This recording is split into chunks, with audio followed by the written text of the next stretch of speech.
My name's Jeremy Tomley. Spike Richards with Saber Bats. My name is Tasha Messer-Williams. Benjamin Green. My name is Seth Bories, and I am a modern-day bladesmith. Whether it's down-home Southern cooking, skilled craftsmanship, or beautiful artwork, Mississippi is full of amazing people and amazing stories. So let them tell you what it means to be made in Mississippi.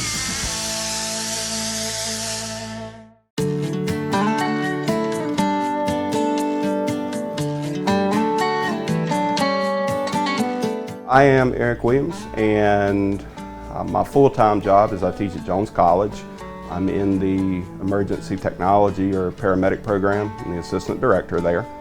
My hobby, which has grown into a part-time job at times, is woodworking and trying new things, getting out here and just really trying to expand and push the limits of what I can do with not only wood that I bought, but wood that people have sentimental value to. Locally raised here, my parents' house is about 100 yards up the road. As a matter of fact, where my house is at right now was the trailer that we grew up in, and it was right on the same spot. And so definitely feel the connection to the area. Very Mississippi proud, very proud of everything that we have around here.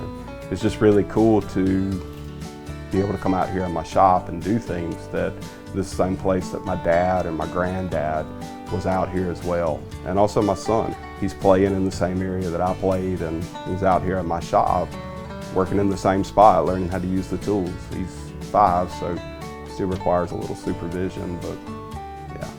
I wouldn't trade it for anything being out here. You know, raising a child in this area and being able to do that, I just really, it's a great feeling because we're always out in the yard, we're always in the shop, we're always doing something. And you know, we've got our garden out there that we work in, we've got stuff to do out here. I wish I could take summer off with him to be out here and just watch him grow and be around the family. Nothing more important than that. My father, my uncle, and even my grandfather on my mother's side were all carpenters or at least handy. And I even had a chance to work with my uncle and my dad when they were doing carpentry work full time. And I never wanted to learn. And I look back on that as kind of being like a missed opportunity. I was always doing grunt work because I never wanted to learn the finish work. Never wanted to learn how to build cabinets or anything. And 18, 19-year-old me didn't think it was important. So, you know, 36-year-old me had to kind of start from scratch. And it was during the pandemic. Of course, I kept office hours and I did these other things, and I tried to stay busy and feel useful, but at the same time, I did have a little more free time on my hands. And I just like got a drill and a saw from a hardware store and decided, you know, what the heck, I've always wanted to try this. And so I got out there and I made my first thing, and oh my gosh, it was terrible. It was a chair I made out of some wood. I'm surprised it held me up, but I kind of liked it, you know, and I said, well, I want to keep doing this. And I started thinking about projects that I wanted to do and little knickknacks and things like that. I had a friend who, online, he lived out in Washington, and I met him through a woodworking group, and he made these beautiful pens. And I looked at them and I kind of asked him and did what we all do, hit up YouTube and watched some videos on it. And I was like, man, this is awesome. So I started it. My first pen was awful. I'm surprised it wrote. I think I gave it as a gift. But the more I got into it, the more I was like, I started experimenting with different types of wood and different things, and then started trying to incorporate resin with it to make some pretty patterns. And then, you know, kind of led into, you know, people would, hey, can you make a pen out of, you know, this tree that used to be in our yard? Or, hey, can you make one out of, you know, this gun stock or something like that? And I'm like, yeah, sure, I can do that. And it sort of took off from there. The funny thing about it, everybody says that, you know, oh gosh, I don't want to buy one of those pens. I would just end up losing. The funny thing is, when you pay that kind of money for a pen, you don't lose it, by the way. So starting off with a pen and how to make it, With this piece right here, it depends on the kind that you're going to do. A lot of my more simpler ones, economical, are twist pins, and they'll have two different mechanisms on them. But what I've kind of gravitated towards is doing more of the kind of higher end stuff. So for example, like with this piece of wood, there'll be a barrel that goes right here because you got to have all the guts of everything in there, right? And measure it off. And on this particular type of pin, it has a cap to it as well. You'll measure off for the cap, and there's a few little tips and tricks. And then you drill out the center part here, and then place your tube in there, and you get it good and secure, and get everything mounted up onto the lathe, and use the carving knives to make your shapes for it there.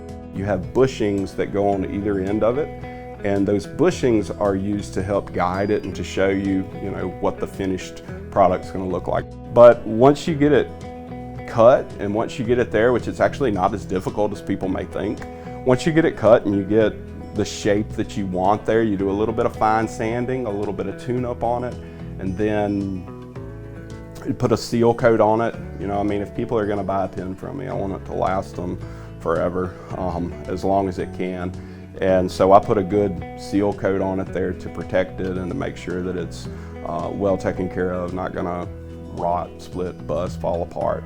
And you got a finished product. You just kind of do some, with a vise, and do some push fitting on the mechanism parts, and you're good to go. So like the bigger pieces of stuff, I enjoy working with them. Pins are good. But when you've made a couple of hundred of them, you kind of want to do other things. And people ask you to do other things in bigger projects. I'm like anybody else, I'll be scrolling social media and on a random woodworking site, and I'll see like a card flag or something. I'm like, man, that's cool. How did they do that? And I try and figure it out, jump into it, and the first one is usually a trial, but I learned something from it, And I tell people all the time, if you go to the circus and you see a performer juggling plates up in the air, and you're like, man, that's amazing. He is so good at what he does. I promise you, that dude's got a lot of broken plates at home where he was learning to do that. And it's the same way. Everything that I mess up, everything that I do right, I learn from it. And I like to carry that forward. And that's why I'm always looking for the challenge, whether it's a bigger piece or whether it's not.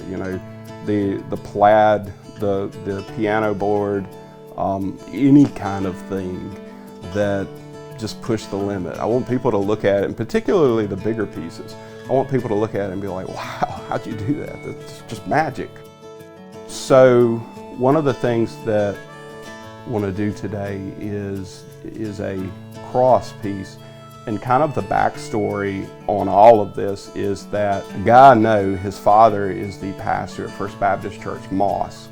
And that church was completely destroyed when it took a direct hit from the Easter tornado in 2020.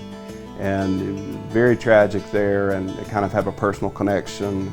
My aunt and uncle live out that way, and so I can commiserate a little bit with the worry of everybody in the Pine Belt at that time. But anyway, this wood is from a pew that was salvaged there. And the original purpose, he wanted to have a high-end pin made from the wood from the church pew that was salvaged after the storm to give to his father, and also one to a deacon there. But what I found out, just kind of trying to get the backstory, is they've been rebuilding for the last 2 years, and they're almost done with it. And so I don't want to say I tricked him, but I made sure that I got enough wood so that I could do a cross piece for them as a surprise, and as something, just kind of my gift to them and the resiliency that they had. Doing stuff and making the cross, I use what we call a scroll saw. And the scroll saw is a phenomenal tool. Basically, it has a little wire that's here that has some saw teeth, and there's different gauges for them and everything as well. Sometimes I'll use a pattern, sometimes I'll freehand trace. This is a 2-part piece there, and it gives it some good depth and some good shadow to it there. But once I do get the base pattern in, I'm able to kind of look at it a little more and see where I think there needs to be more detail, or like, on the computer it looked like I needed this part, but I don't.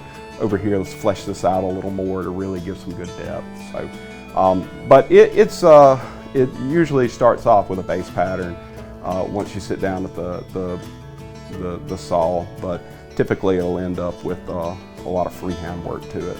So once it gets cut out and everything, usually there'll be a process of sanding on it there and trying to take down some harsh edges. It usually has some little burly whirlies on the end of it there that I'll need to either sand off or torch them off of there. And then for this particular piece, I'm going to take and I have a backer piece that I'm going to put it to for the shadow. And this one, just going to use an adhesive there holding it together, and whether it's just going to, I'll have to kind of see when I get done whether it's going to be something that hangs up or just kind of sits on a table or something like that. And it just depends on what the client wants or what I'm feeling at the time. Sometimes I'll do a frame around them as well. Just depends on how ornate they want to be with their product. People could go in the dollar store and buy a pack of big pens for $1 and write. Now, they don't write as good as mine, but people purchase things, whether it's pens, whether it's a custom piece, a design that they had in mind, like a dice box or something. They do it because they want the handcrafted part of it. But to be able to deliver that to a client, to be able to deliver what they want, which is a one-of-a-kind, signed, named item. They love that. And I love being able to give it to them. Whether it's something that I was working with material that was vastly sentimental to them, or whether it was material that I really liked. I would say probably 3/4 of my clients don't really have a plan. They just have an idea, and they say, hey, this is kind of what I want. And I say, so do you want me to do this or that? Nope, whatever you think looks good. That's why we're paying you. Okay, I can do it then. And it's a lot of pressure, but I love I'm not really an artist, but I love the artistic freedom part of that. All people in healthcare kind of contribute to this, but when you think about paramedics and EMTs, and specifically emergency medicine, what do? They bring people back to life, right? And so when somebody hands me a stick of firewood that grandfather stacked 20 years ago, and it's just been sitting there since then, and I touch it, and I'm like, oh my gosh, and it's about to fall apart. Bringing it back to life, right? Bringing new life into it. Not only that, but something that's going to be front and center. Not bringing it back to life to be on life support, but bringing it back to life so that it can live a full life and show it off, And also the teaching part. There's no doubt in my mind that the Lord put me on earth to be a teacher, because every random kid in the neighborhood, mine included, family, not family, whatever, I see them, I'm like, hey man, come over here, we'll make a pen. And they get interested in it and they love it. And I have such a blast just teaching them, and just love to see people, that wow factor, when they realize that they too can do it. Jump in. And it doesn't matter, if you're old enough to operate power tools, or what your status, wherever it's at. You don't need a lot of expensive stuff. I would just say jump in, just do it. Don't look at it, At the beginning I was like, man, I'm almost 40 and I'm just now starting this. Shoot, that's the wrong attitude. Look at it and be like, man, I'm doing it now. And I'm out here with it now, and I'm learning something now, and I'm expanding it. Never stop learning. Whatever it is, do it, man. Carpe that diem. Get out there and don't wait another day. Life's too short to not do that kind of stuff.